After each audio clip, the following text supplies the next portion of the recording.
have that one friend that always think you playing with them when you not playing with them. That's my friend Janae, y'all. Like every time she texts me, she irks my last nerves. But anyway, hey guys, welcome back. I wanted to make a quick video. Don't mean it's for it to be long. I just wanted to discuss two things. For starters, I wanted to talk about textbooks. Now, come on, Janae, you gotta go ahead. Sorry, y'all. She making me rude right now. So for starters,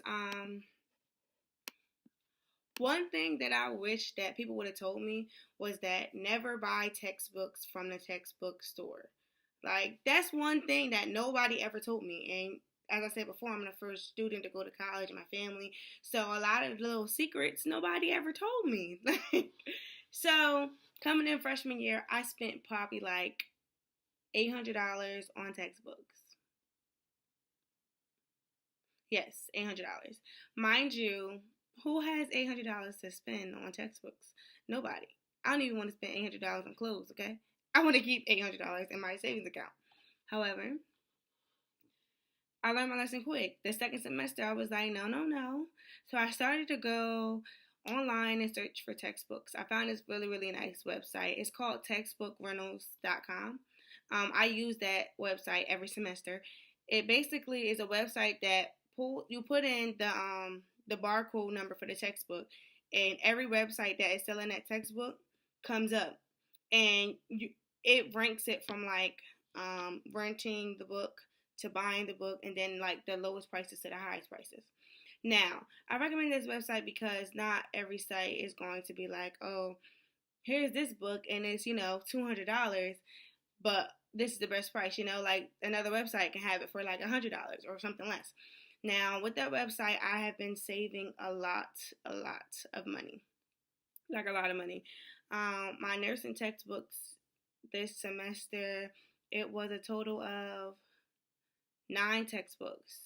Yeah, 9 textbooks I had to get, and 3 of them was for the BSN program, and the rest was for like the RN program. So I had to get the 9 textbooks, and so far I got 4 of the 9. I still got to order one textbook, so 4 of 8 I have, and the other 4 should be coming this week. But I use textbook rentals. Originally it was like $900. No, more than. It was like for 6 of the books it came up to like $800 and something dollars, and then with the other 3 it would have came up to like $900 to like $1,000 for these nursing textbooks. Nursing school is expensive, so do me a favor, use textbookrentals.com. Find the textbooks for free. I know a lot of people they get used books. I don't really like purchasing used books, but that's my personal preference. I don't like seeing other people highlight and stuff. That kind of throws me off. But sometimes I do get, like, when I rent textbooks that I know I'm not going to need. Like, I rented my STEM textbook, English textbooks. I know I don't need them for my lifetime, just for the semester, so I rent those. And those were good. I didn't really have a lot of, like, highlights and stuff. So sometimes you can get really lucky with used textbooks. But if you get them used, it's way cheaper. And then I know a lot of people get the version before the one that is required, and that saves you a lot of money because it's not really a difference between version 3 and version 4. And if you get version 3, it's like $50, and then version 4 might be $200. So that's another way to save a lot of money. But I'll put the link for textbookrentals.com on there. Use that site. It's really one of the best sites out there for getting textbooks for college. The next thing that I wanted to talk about real quick was the test that I had to take that was required for me to take for the nursing program. That test is called the Hesi Test.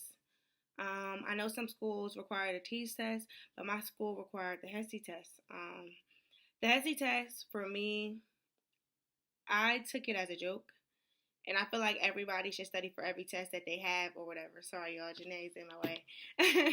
I feel like everybody should study for every test. Like, take it like their life depends on it. However, I just felt like the Hesi test, like, I don't know.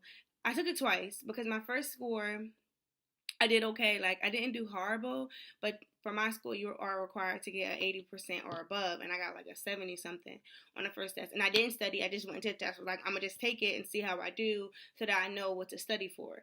And then I went in and I took it the second time, and then I got a better score. And I was just like, okay. But honestly, I really didn't study for the Hesi, and I do recommend everybody to study for the Hesi. On the Hesi test, it's like all science, and I'm good at science, so that's why I didn't really study. Like, it's so crazy because I really can't stand science, but I'm always getting like A's in my science class. Like, I have a passion for science, but like sometimes it can be real aggy, and I'm just like, I don't want to do it. But that's another reason why I didn't study, because I'm like, I know science like the back of my hand or whatever. But it's all your science classes, so it had bio, chemistry, um, anatomy is actually on there now. It wasn't on there before. This was the first year that anatomy was required. So that was on there. And what else? Chemistry. And then it was like vocabulary and like grammar, a grammar section. And so the test really wasn't that bad. When you're studying for the test, I recommend that you find like practice problems for like chemistry or basic anatomy and basic, like, find basic practice tests, because it's really the test is really a general overview of all of those classes. Like, it was hard for me to study because I'm like, I had chemistry my first year in college. Then I had anatomy. I took microbiology over the summer. So, like, I'm focusing on all my classes, but like, I was remembering the hard stuff. Going back and remembering the little basic stuff kind of is what I feel like I really messed up on when my first time taking the test. So I do recommend that you like go over like the basics. Like, if you can say to yourself, like, what is chemistry? What does chemistry consist of? Like things like that, and you can answer that and like be confident in your answers and stuff. Then you should do okay. But at least you do give yourself maybe a week to start preparing for the Hesi. But it really wasn't that bad. So yeah, this is my short video about textbooks and the Hesi test. I really can't say much about the test, but I just thought I'd let you guys know what I thought about it and what's on it, so that you can get like a gist about what you're doing. And do not go to the textbook store to buy your textbooks. Like, if you go to the textbook store and buy your textbook after I just told you to not go there, like, I'm going to be mad at you. Like, why would you go to the textbook store? But anyway, so yeah, I'm about to go. I'm supposed to be meeting people, but I just wanted to talk to you guys real quick. Bye.